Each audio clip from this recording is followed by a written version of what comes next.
That's it. That's right. The therapy is real. But dear take your phone off that thing. You got it on. I have a letter for you.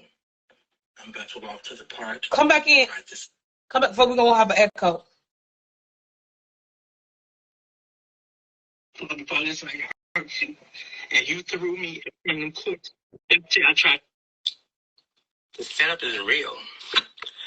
But dear Miss Arkansas, I have a letter for you. I'm about to walk to the park and write this letter. And you tweet about how great everything is in Arkansas. You're a state filled with lying garbage, trash. Your judges are whores for money. Your DHS madams out here selling people's children. And you all think I'm going to run. Not this time. I don't give a flying flip-flop who you send here, sir. This time, I'm staying for the fight. For the duration. Whatever happens at the end, happens. Okay, I didn't see. Oh, I took them all.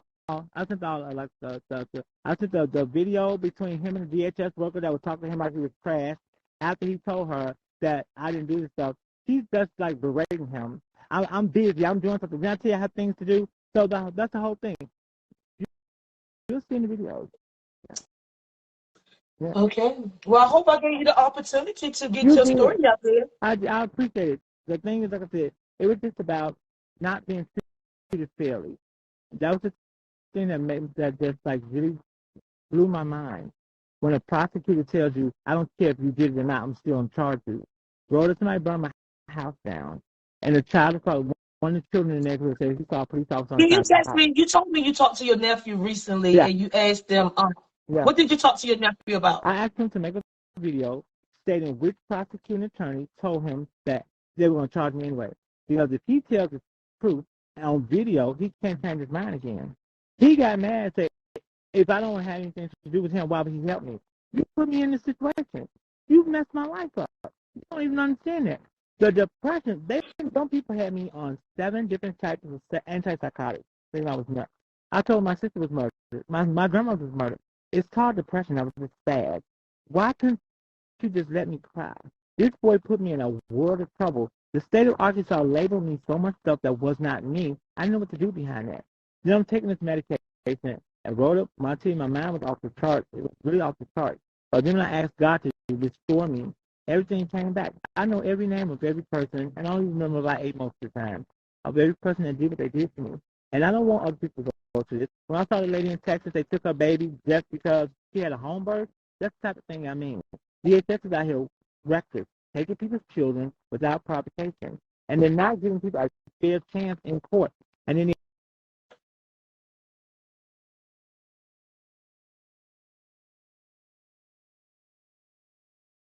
well, it looked as though Facebook cut him off. Guys, he said he's calling the rodeo live. Okay, can you send me your nephew's phone number right quick? Bobo, can you? What's the number? Text it to me if I won't be on Facebook. Oh, okay. Gotcha. Okay, I'm text it. If I won't be on Facebook. Hurry up.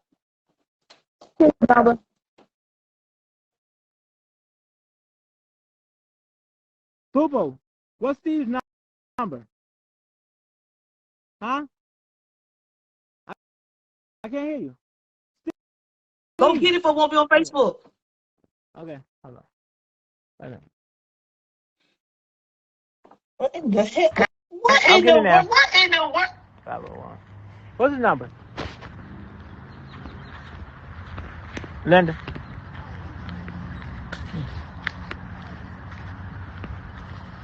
Hold on, type his number here. The reporter wants to talk to him. You sure he gonna talk to her?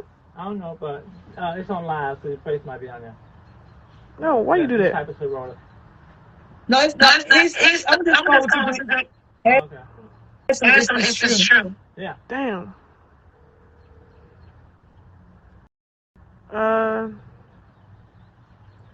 Okay. I think he at work too, so. Yeah. She just wanted to talk to him about it. Okay. Well, like I said, he might not answer. Okay. Text it to me like quick. Oh, she sent it to you. We sent it in the messenger. And then,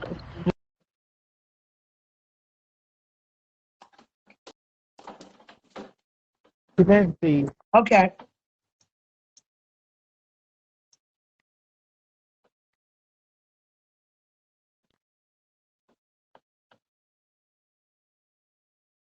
Oh, hold on. Just see it. 1 second. Okay.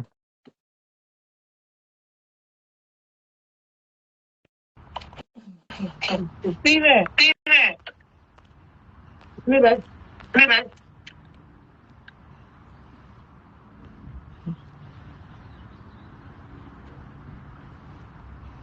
Mike had it. Okay.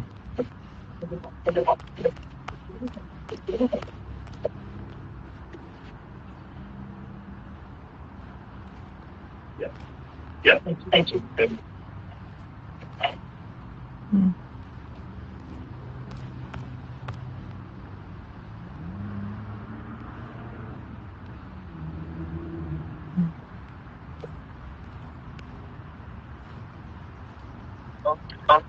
Hi, Miss Rhoda.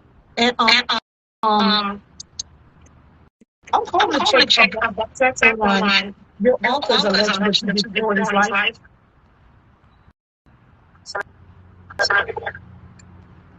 Your uncle alleged that you destroyed his life by lying to the police, saying that he raped me and beat you.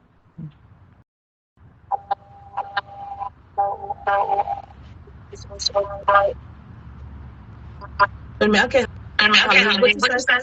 Hold on for 1 second. Can you turn that on in the background? Sir, turn that off whatever you got going on. 1 second. Sir. Turn your background on. Me? You. Oh. Hold on. Sorry. Oh shit. Okay, your uncle said that you destroyed his life.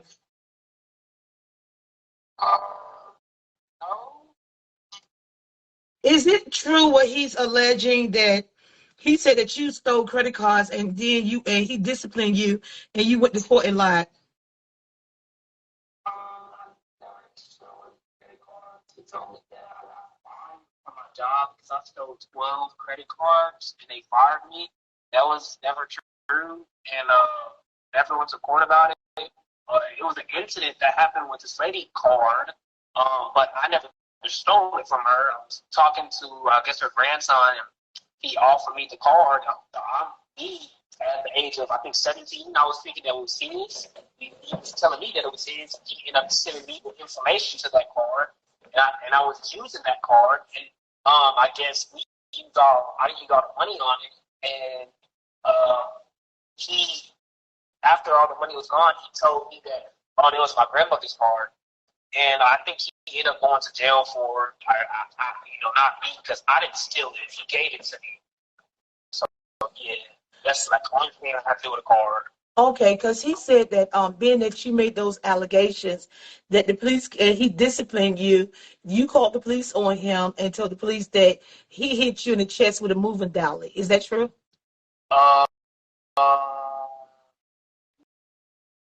No, the day he disciplined me, all he did was break my TV, and that's it. And something else, I didn't say he hit me with a dolly, but he did throw a dolly down the hallway. He did do that. But he never hit you with a dolly. No, it bounced in my little leg, but no, it didn't hit my chest.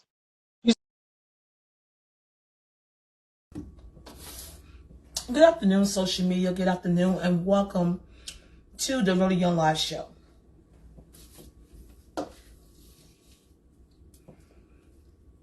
This afternoon, we do have someone calling in. I don't know if it's from Alabama or where. As soon as I knew we were going to set the story, I decided to cut the interview. Because my interviews, what I like to do is do them live. And good afternoon, social media. Good afternoon, and welcome to the Really Young Live Show.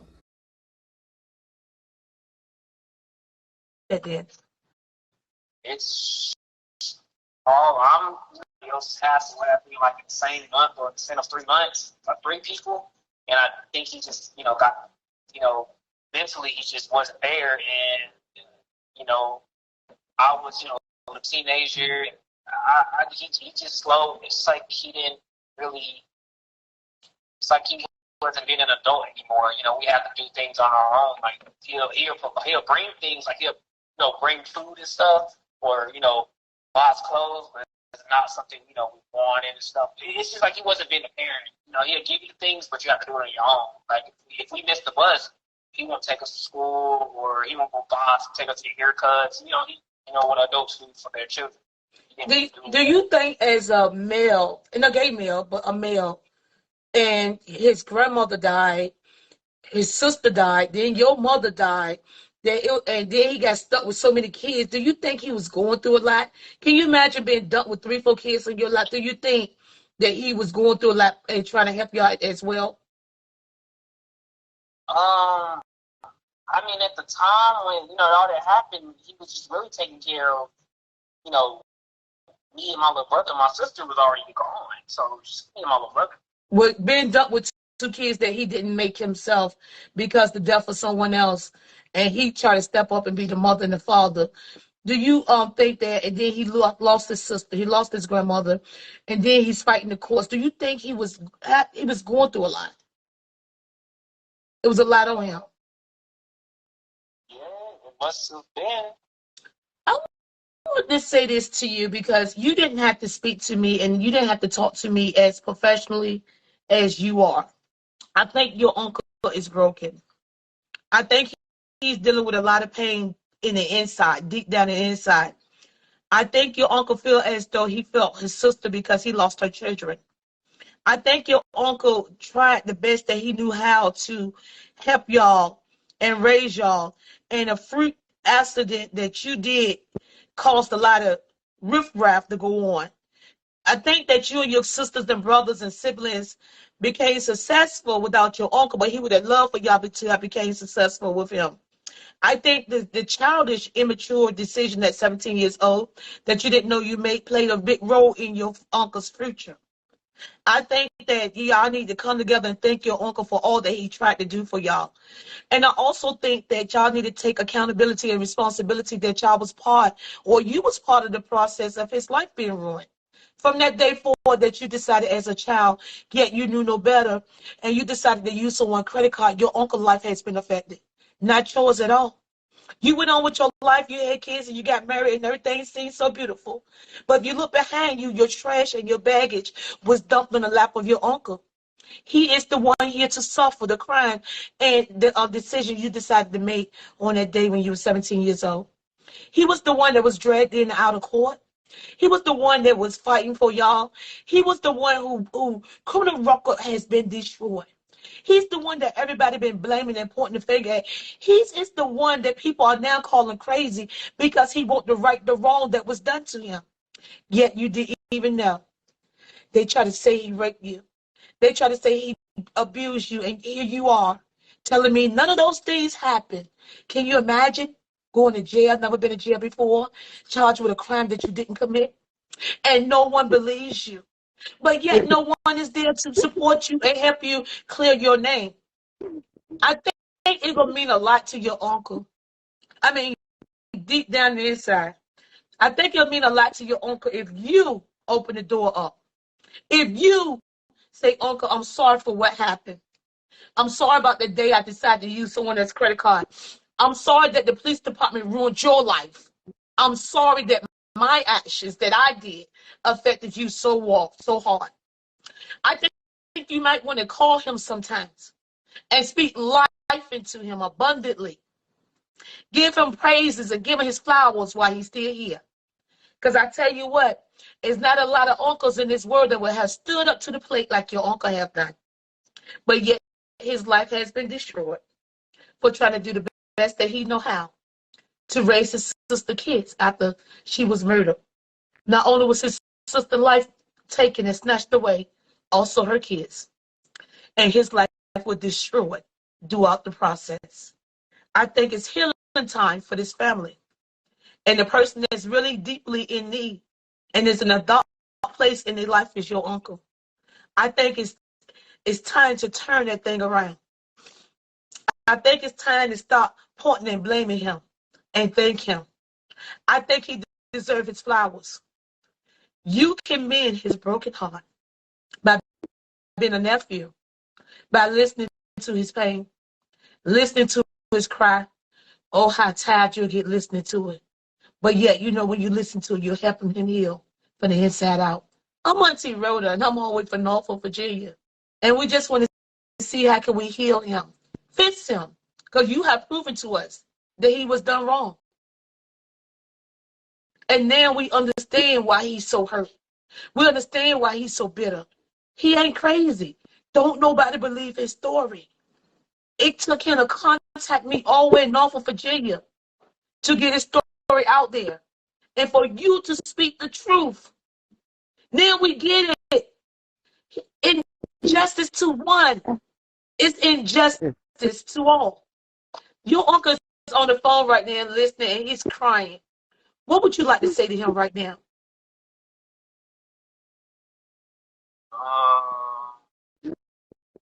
I tried talking to him multiple times. I listened to him multiple times. Yesterday, I tried to talk to him yesterday. Take me out. I was on the phone. And I tried to approach him, about why we, I stopped talking to him last time, and it's like he just, didn't care. So me and him start arguing, that was it. When your mother-in-law asked you, do you feel safe around me, that means you were talking shit around me. I didn't say, I'm telling the truth. Now that I'm a mediator. Now that we are clearly diverse on what's going on, now that we found out where the hurt, where the anger, and where the pain come from, we can look at the situation differently. Because now you see what he been through because of your action. We're not blaming you. You was a child, okay? But because it's called accountability and responsibility. And when you start saying that lady might be, she hit a point there because of my poor decision as a child at 17 years old. My uncle's life has been ruined. When you accept that accountability for what you did, then you can feel why he's so upset and he's so hurt. Can you imagine being in jail? Can you imagine people saying you raped your nephew, you never even touch it? It's like me people telling you right now you raped your son. You had a son at home and they put you in jail saying you raped them. How would you feel? You see what I'm saying?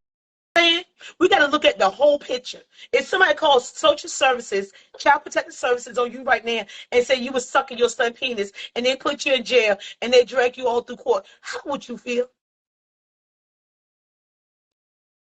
And you innocent? Yeah. That's what your uncle is going through. That's what he's going through. A police officer might set my house on fire because I wouldn't stop confronting them. That's the thing that makes me the most upset. Well, they burnt my house to the ground. I don't know where to go. I'm staying here with his sister. That's what he's not telling you. She came from Kentucky to pick me up. Two people set my house on fire while I was in the tub. I was about to sit in the tub, and they set my house on fire, killing my dogs. Them dogs brought me back to life. You don't understand that. See how he told you I didn't do that. He told them that, and they charged me anyway. Wow. What would you like to say to your nephew? My mother because I told him, fuck you. They called my mother. That's what he's not telling you. The prosecuting attorney called my mother, threatening her. Don't threaten my mother. He told you right now I didn't do that, but they still charge me anyway. What would you like to say to your nephew, sweetheart, while you had the opportunity? I told him, see, I don't blame you. You were 17, you did something stupid. I don't blame you. But when somebody that you married to come talk about, do you feel safe around me? You were talking shit about me. That's what he don't get.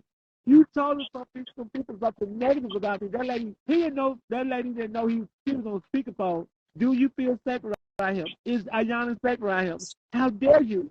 You just heard him. I took damn good kill them until they killed my grandmother and my sister. I'm not allowed to get depressed. I'm not allowed to slow down. I'm not allowed to cry.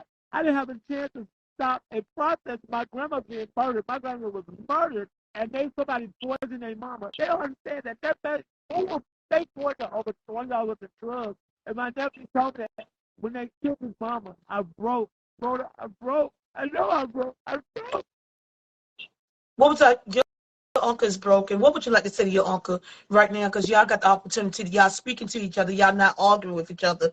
And that's a big changing factor in y'all relationship. Right now, y'all able to hear each other pain. What would you like to say to your uncle right quick, baby? Help him. I mean, I don't know. I mean, I'll keep trying to want to help. You know? Can I help you? Can I help you? Can you just say this? I'm sorry. Can you? That's all it was. Take it. Take it. Messing up. You're right. You said what? I'm sorry for messing up your life. No, Steve, you didn't mess up my life. It was up to them to decipher the truth. You just told a lie. You did something stupid kids do. I didn't blame you for that, and I told you I don't blame you for that. I know you didn't tell people that. The James firm told them that. I know who told them that. I never blamed you. Like I told you before, I don't blame you. You did something stupid. You did something kids do. You tried to cover your tracks, but you already know. I wasn't going to let you go down the wrong road. Like you just told me. If I had to call the police on you, you probably still been stealing. I wasn't trying to get you in trouble. I was trying to make you what you are today, successful. Like you said, if I let you keep stealing, you would still been stealing. And that's not what I gave you my life for. I gave y'all my life. And now Javarius split up. You talking about how he had bad. How did you have it? I spoiled you rotten. So don't act like I was a bad person before this. You were better off without me. Cooper and Steve and Moon, Hold on. made it out Let me good. stop you there. Let me stop you there. Let me stop you there. He's not saying he was better off without you. He's saying they still turned out pretty good. So we got to make sure we understand wordiness, everything. We say they still turned out pretty good. You know what I'm saying? He did not say that. Okay, so I want to make sure we understand that. He said they still turned out successful. It wasn't that bad when it got taken away. That's what he said. And then he also admitted that he never said to the police department that you ever molested him or that you ever hit him in his chest. Okay? Now, what, like you said, then Steve, your uncle said, when you said you sorry, he said, Steve, I understand you're sorry, but you did not do nothing but tell a lie. He said, you did not do this to him. He said it was up to the police department to figure out who was telling the truth and lying. So he said you just try to cover up for what you did, but he don't blame you at all. Your uncle say, I do not blame you. I blame the police department for not understanding that what you were saying was factual. So now we one step closer to healing, because now we see that Steve is apologetic about what happened to you. And he's sorry that what happened to you. He realized now what happened to you due to his decisions. And now Steve understands that my uncle is not mad at me for what happened. My uncle is mad at the system that failed him. So now we're starting a one process, healing process. And if we stop blaming each other and stop pointing fingers at each other, then we can heal. I'm Rhoda Young Live, and I hope that this is going to be the first step to you and your nephew building a relationship. Steve, I do believe this right here. If your uncle called you and need to vent and need to cry, because he have not been able to process none of this stuff that's going on in his life. His grandmother dying, and he said murder. That's how he look at your grandma dying, is being murdered. That's pain. That's darkness. Then your sister turn around and get murdered. That's pain. That's darkness. Then y'all got taken away from him. That's pain. That's darkness. Then he got charged for a crime he did not commit. That's pain. That's darkness. I think the key to his healing is going to be through you. Okay? I think that when your uncle pick up the phone and call you and want to vent, the least you can do as a nephew to a man that sacrificed so much and lost so much dealing with you guys is to be a listening ear. And even when you feel like he may be wrong, just hold your tongue. Because know why? I had to hold my tongue and listen to the story, and it has nothing to do with me. I have to listen to a lot of people every day, all day long, and their stories have nothing to do with me. But I have to let them vent because it's something that's going on in the inside that they need to get out. So if he call you on the phone, I'm just begging and asking, if you tell him like, Uncle, I ain't got no more 5 minutes today. Go ahead, say what you got to say. And after he get finished saying what he say, just hang up. Just hang up. So okay, have a good day. But you listening to him and you gonna help him heal. You gonna take him out that dark place he had, because what's missing is his relationship with you. It started with you and it's gonna end with you. You gonna decipher your uncle future, and he gonna need you. He's longing for love from you, and that's what you gonna be that part. And I don't care how we feel about people as we get older, because we build chambers, and we got our mind thinking that someone did us wrong, and we won't accept responsibility and accountability for our own actions, and we start to believe our own lie. Now that we open up that chamber, now that we know what went on, now I ain't gonna say you owe nobody nothing. As a nephew, you should be there for a listening ear for your uncle when he needs you. And don't go back and forth with him. He's in pain. I love you, okay? Steve? Huh? I love you, okay? You hear me? Yeah. Do you know how to say I love you too? I love you too. All right, tell your uncle you love him. Think I love you too. I love you, Steve. I already know that. I don't blame you. And there's nothing wrong with